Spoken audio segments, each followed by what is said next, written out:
Hello, my dear students. Let's complete tale. Okay, and today we're going to focus on chapter 4. It's called 5 Years Later.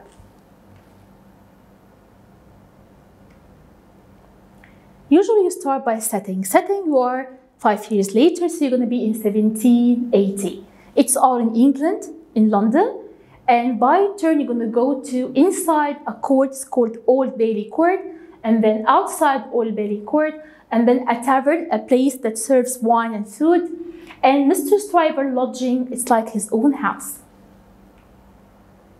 Characters, you're gonna come across a name of a man called Mr. Stryver. Mr. Stryver is an Englishman, an English lawyer who would defend Charles Darnley. Second person is Sidney Carton, one of our most major characters ever in the novel, just like Charles Darnley. He was an English lawyer who looked like Charles Darnley. And we're going to have someone called John Barsad and Roger Cly. Main ideas is the Dr. Manette's state of mind after 5 years, Charles Darnley's trial in London and his accusation, the testimony or testimonies of the 6 witnesses, how Mr. Stryver defended Charles Darnley, how Sidney Carton saved Darnley's life and the verdict, Sidney's invitation to Darnley and his insolent, like his rude behavior, the relation between Sidney, the jackal, and Mr. Stryver, the lion.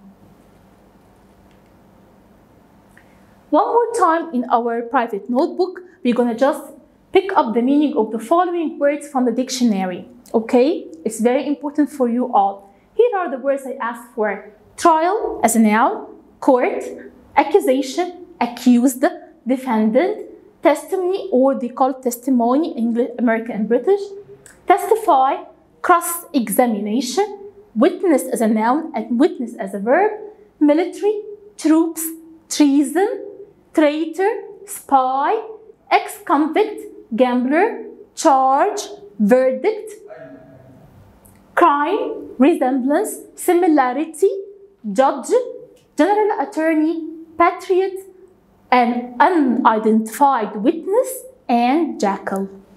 I give you one time just to write down the words. I'm going to use all of that words while I'm going to speak right now. Just I want you to know each and every word, its meaning. Here is like a kind of a court, and we're going to have a trial of Charles Darnley. That's a court. Can you imagine a court? And we have the judge and so on. And of course, the accused man will be standing behind the bars, waiting for his own fate. How about Dr. Manette? Dr. Manette had somehow recovered his memory. Let's say about 70% recovered his memory. He had been living in a place called Soho Square in England, in a house. Inside the house, we have Miss Pross, of course, and his daughter, Lucy Manette. He got to know that that's Lucy Manette, his own daughter, and that his wife died, and that he used to be a famous doctor, and so on. The first place we are inside the court is called Old Bailey Court in England. A trial was going on. That trial, it was for Charles Darnley. He was the accused man. Charles Darnley was about 25 years old, good-looking man, handsome, dark eyes. His hair was somehow long, dark, and gathered like in a ribbon just behind his back. From time to time, his eyes were drawn. He kept looking at 2 witnesses, Dr. Manette and Lucy Manette. Since I am in a court and I have a trial, I should have witnesses. How many witnesses do we have? We have 6 witnesses, okay? And how many kind of lawyers? We have 2 lawyers. Mr. Stryver and his assistant, genius assistant, Sidney Carton. Okay, what was Darnley's charge? What's his crime? At that time, there used to be like a war, a battle going on, okay, between America and England, okay? So England at that time was sending military troops to North America and Canada. So Charles Darnley was accused of passing military information to who? To France, okay? About what? About the troops England was sending at that time to North America and Canada. So his main charge was treason. I mean, he's a traitor. If he proved to be a traitor, he's going to lose his own life. Let me tell you that that kind of a charge was completely fabricated. It was a lie. Charles Darnley was completely innocent. Here is the court one more time, and here is Darnley behind the bars, okay? At that time in the court, you used to wear like a wig. That's a wig, an artificial kind of hair, as a sort of a custom or tradition, as a kind of respect also for the court. We're going to see each and every witness by order, the 6 witnesses. What did they say, their testimony, and how did Mr. Stryver prove that each and every one, it was of no value. So when I say witness, I mean the testimony. When I say defense, I mean Mr. Stryver. The first one was John Barsad. He used to be like he used to be a friend of Charles Darnley. When he stood in the court, he said that Darnley was a traitor, and he himself is a patriot. He said that he reported the treason to the government, to the English government. Treason of who? Of Charles Darnley. He said that he asked the servant of Charles Darnley to search in the pockets and the drawers of Darnley when Darnley was outside, and he found list of the British troops, England was sending at that time to North America and Canada. That's what he said about Darnley. That's completely a lie. When he finished his testimony and so on, by the end of the court, Mr. Stryver proved that Barsad was an ex-convict, a gambler. He had been kicked out for cheating in gambling. He had borrowed money from Darnley and he never paid him back.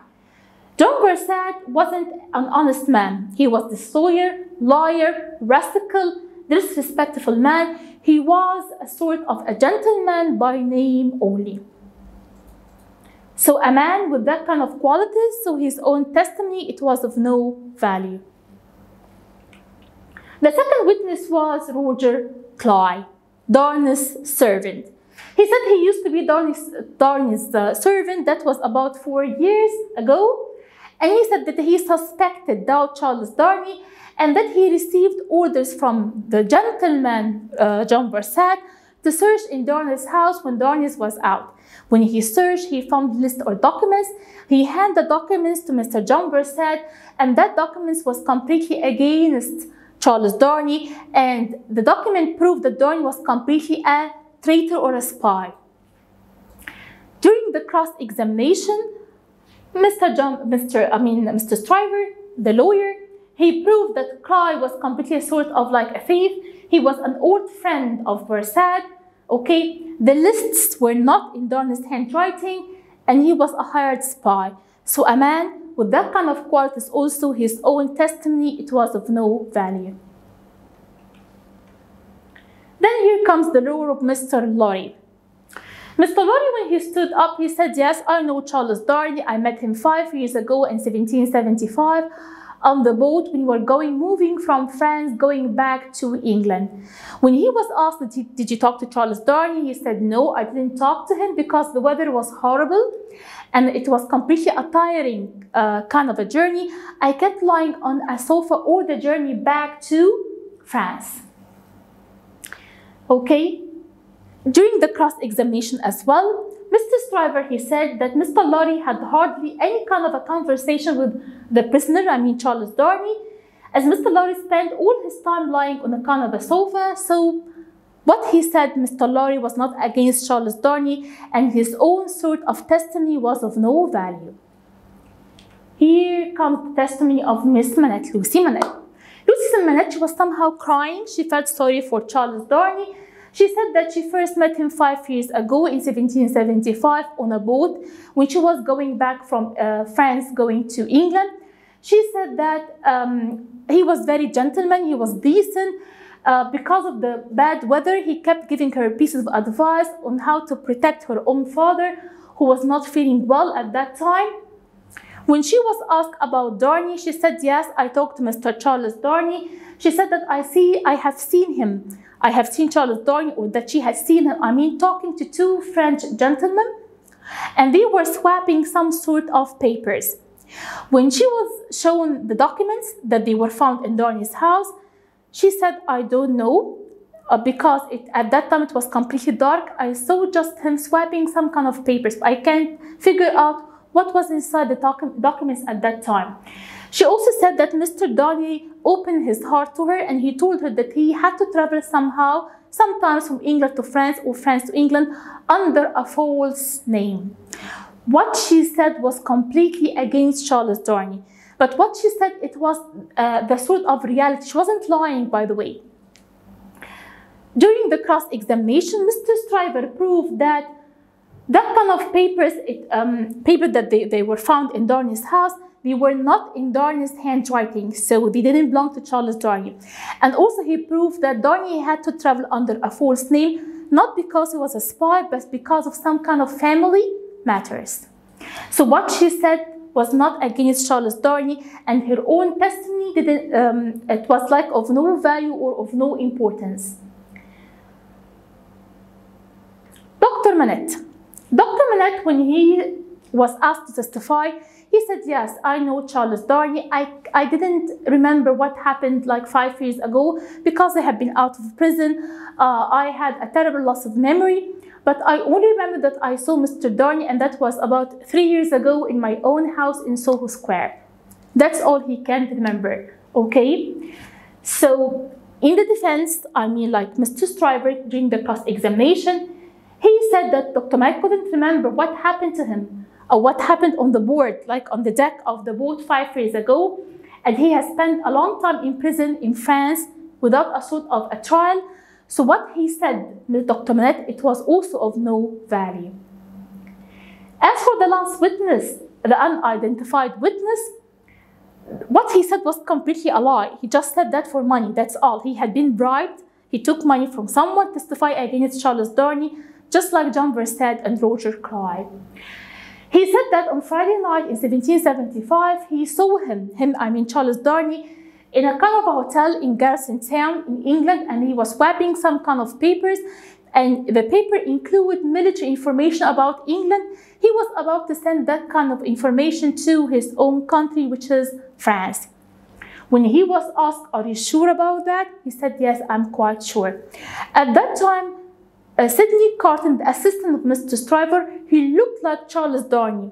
Okay, they were not no kind of relation, they were not relatives, but they looked like each other. Sidney Carton, during the trial, he kept looking at the ceiling, that's a ceiling upstairs, okay, he seemed to be like careless, reckless, but he was listening carefully to each and every testimony said by each and every witness. At that point, he wrote a kind of like lines on a piece of paper, and he passed the paper to Mr. Stryver. When Mr. Stryver read what Sidney Carton wrote, he was completely shocked and startled. He asked the witness one more time to look at Charles Darnley, and he said, are you sure that the man that you saw 5 years ago was Charles Darnley? He said, yes, I'm quite sure. At that point, Mr. Stryver asked each and everyone inside the court to look at the similarity between Charles Darnley, the accused man, and his assistant, Sidney Carton. Each one in the court was completely surprised because they looked like each other, almost identical. Mr. Stryver, he asked one more time the unknown witness, are you sure for the last time that the man that you had seen 5 years ago was Charles Darnley? He said, no, I am not sure. Maybe I had seen Charles Darnley, maybe I had seen Sidney Carton, or maybe someone else who looked like Darnley and Sidney. Since you are a witness in a court and you are not sure and confident about your own testimony, so his own testimony was of no value. After 1 hour and a half, Charles Darnley was completely innocent, and the verdict was that Darnley was completely innocent and he was set free. He wasn't guilty. So who saved Darnley's life? He was, of course, Sidney Carton, because he was the one who noticed the similarity between he himself and Charles Darnley. Outside Old Bailey Court in the street, each one kept offering congratulations to Charles Darnley, and then they all left. Sidney Carton, for the first time in his life, he felt somehow attracted to Lucy Manette because she was extremely beautiful. But he also noticed that there was a kind of admiration going on between Darnley and Lucy Manette. So what did he do with Sidney Carton? He drew his arms into the arms of Charles Darnley, and he invited Charles Darnley to have dinner with him in a place called a tavern. He pretended that he was Darnley's best friend. And because Darnie was completely like a kind of a decent man, he didn't turn down the offer. He said, okay, let's go and have dinner. Here is the tavern, and here we have a table in which we have Charles Darnie and Sydney Carton, and we have like in between we have a candle, okay? Behind Charles Darnie there was a kind of like a wall. Behind Sydney Carton there was a kind of a mirror. The main reason for that invitation of Sydney Carton to Charles Darnie that he wants to know or figure out the true feelings of Charles Darnie towards Lucy Manette, okay? Carton was feeling somehow very depressed, low-spirited, because he believed that he was unlucky. Carton envied, that comes from the word envy, Darnie, and although they were similar in appearance, yet Darnie has everything and Sydney Carton, he had just nothing. Darnie was a good-looking man with very good social position and was pitied and loved by Lucy Manette. Carton was jealous of Charles Darnie as he knew that Lucy liked him. He told Darnie that Lucy kept looking at him during the trial, and that showed his jealousy. Sydney tried to figure out Charles' feelings towards Lucy Manette, but Darnie didn't speak one single word. How many times did Sydney Carton mention Lucy's name? About 3 different times, and each and every time it was a kind of a failure one. Let's see each and every time. That's the first time. When the drink was offered as well as the food was offered, Sydney start saying, now your dinner is done. Carton said, why don't you make a toast? Darnie said, what toast? Why? It is on the tip, that's the tip. It's on the tip of your tongue. It ought to be, it must be, I swear it's there, Miss Lucy Manette. Miss Lucy Manette. Then, looking his companion full in the face while he drank the toast, Carton then flung his glass over his shoulder against the wall, where it broke into 1,000 pieces, and then he rang the bell and ordered another. So what did Sydney Carton do? He tried to drag the name of Lucy Manette to see any kind of feelings or reactions from Charles Darnie, but Darnie remained completely silent. That kind of attitude, it provoked so much Sydney Carton that he got the glass of wine and he just passed it over the shoulder of Charles Darnie. It hit the wall and broke into pieces. That's the first trial of Sydney Carton. Here is the second trial. He told Darnie that he is such a kind of like a lucky person, that kind of a lady like Miss Lucy Manette, she felt sorry for him during the trial, so he must be very lucky. And still Darnie answered not a word. The last trial, he said, well, I gave Miss Lucy Manette your message. I told her how sorry you were because she fainted in the court because of you. I told her that you are so sorry. I told her that you expressed somehow your apology. I felt that deep inside her heart she was very pleased and happy, and still Darnie was completely silent. Because Darnie was somehow smart, so he wanted to end that kind of conversation, Sydney couldn't hide his jealousy anymore and declared that he didn't like Charles Darnie. Okay? He went on before Darnie's departure, before Darnie leave, telling him why he kept on drinking wine. He said because a disappointed man who cared for no one and no one cared for him. Darnie felt so sorry for him and told him that he could have used his talent, okay, better. And he then looked at him in the mirror. Darnie left. Sydney Carton, he picked up the candle. He looked at himself in the mirror. He kept talking to himself. And he said that if he had swapped places with Charles Darnie, maybe Lucy Manette, she could have loved him instead of loving Charles Darnie. He kept drinking more and more wine until he almost fainted. It was Sydney's custom or tradition to keep on going to Mr. Stryver's house each and every day to keep on working on the cases from 10 until 4 a.m. in the early morning. Here is Mr. Stryver and here's Sydney Carton. The whole work was done completely by Sydney Carton. Okay, he was a kind of an amazing jackal. A jackal is a kind of like a lazy dog. He was lazy somehow, but I mean, he was completely intelligent. How about Mr. Stryver? He's like a kind of a lion, just relaxing on the sofa, as you can see, lying. And the one who kept on working all the night, he was Sydney Carton. We have a famous sort of a line inside the novel. It said, although Carton would never be a lion, he was an amazing jackal. What does it mean? Sydney Carton was a useful man who served, like he worked for Mr. Stryver very well. He was a man of great abilities, I mean mental and talent, but he lacked the character that would make the talent work for his own advantage. He was a man of great abilities, but unfortunately he didn't use it for his own good. When he was young, okay, he used to do the exercises like the homework for the other boys that was in the school. It's called Shrewsbury School, and he seldom did his own. He was like this as he saw, 1 minute up, 1 minute down. I mean, he was completely moody. He was a perfect jackal. Carton's quickness and talent helped in Mr. Stryver's success. The relation between him and Mr. Stryver was that lion and jackal. Stryver was like a lion who gained success, money, fame, popularity, reputation, praise, and so on, while Carton the jackal hardly got the necessities of life. He always remained the shadow. He preferred to be like reckless, careless, someone moody, someone of no importance, someone of no value, but he was a kind of a genius lawyer. He was the only one who realized the similarity between he himself and Darnay during Darnay's trial. That's why Darnay was acquitted, I mean he was released. In a nutshell, like to end up, Stryver was the mouth that voiced Carton's intelligence.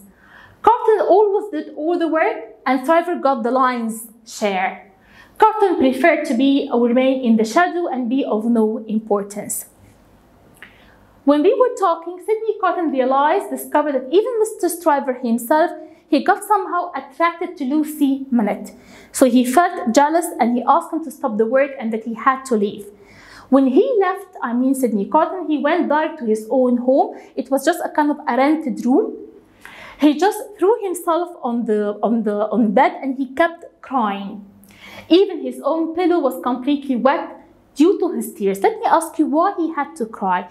He had to cry because he was head over heels in his love with Lucy Manette, because he has two kind of rivals, Mr. Stryver and Charles Darnay. If he compared himself to Mr. Stryver and Charles Darnay, so he's going to be completely a failure, okay? Mr. Stryver, a man who had good kind of money, fame, and so on. Charles Darnay, he was a man of good reputation, a man who was one of the French aristocrats. How about Sydney Carton, someone who had no hope in life? Lucy was the last fickle of light in his own life. He would have changed all his life just for Lucy Manette, but unfortunately he had no chance to win Lucy's heart. That's why he kept on crying. Well, that's all for now, and thank you all, my dear students.